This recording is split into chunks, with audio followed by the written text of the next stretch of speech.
75 women for round 3 into Lisbon here at the World Cup race in Portugal.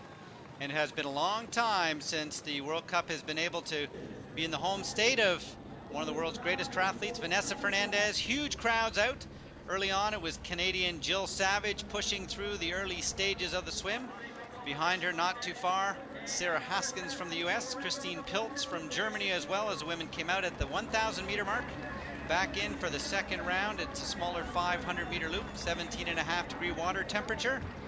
And as it would come towards the end of the 1,500 meter swim, they'd have to worry about a 300 meter run to get into a stadium.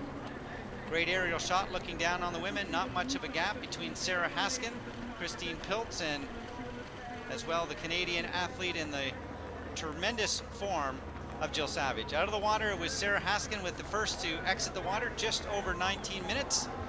And well back in about 20th spot, Vanessa Fernandez not having the swim she would hope for. Crowd of 16,000 plus inside the stadium, all waiting for Vanessa Fernandez, and you can just hear the crowds. There's Sarah Haskin leading out onto the bike, Christine Pilz just beside her, and Annabelle Luxford as well. Together, that trio could make a very dangerous group as they got out onto the 8-lap 40-kilometer ride. But you can hear right there the wheel problems that Annabelle Luxford had. Eventually that would drop her out of the race, and Sarah Haskin would drop Christine Pilz into the middle of the course, so she would ride alone through laps 2 and 3.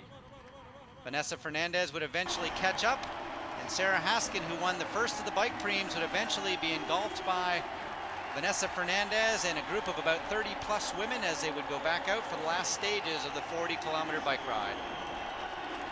The crowd was not disappointed as both Vanessa Fernandez and her younger junior teammate Menez were in the lean group. And there you can see a crash partway through the second last of the bike laps. And Kathy Tremblay, along with the Japanese athlete Aida, would go down in huge crowds waiting for Vanessa Fernandez to come off the bike. Wearing number 1, she would try to go after her 15th World Cup win. Nicholas Spirik just a couple of feet away, and together the Portuguese and Swiss athlete would head out to start their 4-lap 10-kilometer run, and it would not take very long for Vanessa Fernandez with the white cap on backwards to eventually run away from the crowd. Huge spectators out lining the entire 2.5-kilometer run course.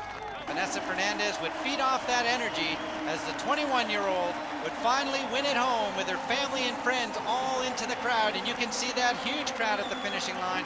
18 minutes and 54 seconds for the swim, 1:09 for the bike.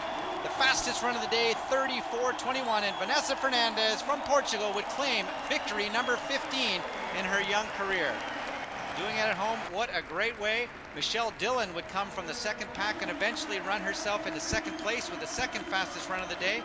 A great race for the 6th placed Olympian from Great Britain.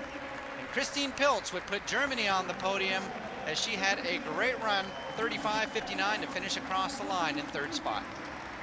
1, 2, 3, Portugal, Great Britain, and Germany, and the women would wait and celebrate.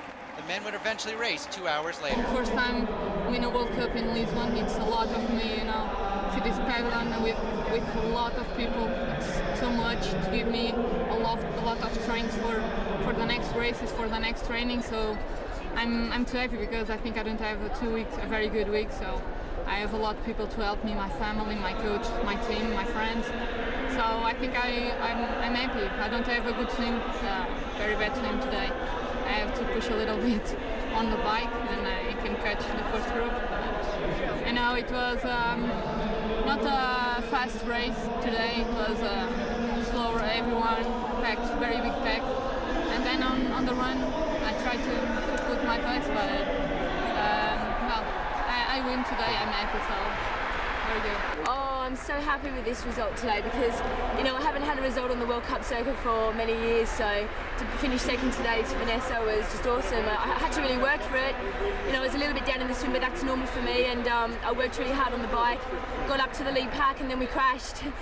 So then I had to play catch up to get back on again. But I knew I was in good bike run shape because I won a race last week in Florida on drafting, and came across here. Things are going really well. I've been injured for a long time, but hopefully I'm back now, so it's good. For me, it was a really good race. In the swim, I had luck because I stand like right on the left side with Jill, and we got a really keep on going, and we get to the first buoy at first and second. And so the swim was quite easy, no hitting and something, because it's the worst in the swim. And bike, that was boring. It's 8 laps, just going like this and this, and but I had a pretty good run finally after 3 years of suffering and injuries, and so I'm more than happy. The crowd had to wait for almost 2.5 hours for this moment, but Vanessa Fernandez, for the 15th time in her career, would be on top of the podium, and one of her all-time heroes, Rosa Moda, would be one of the people handing out the awards at the award ceremony. Very classy, Vanessa Fernandez.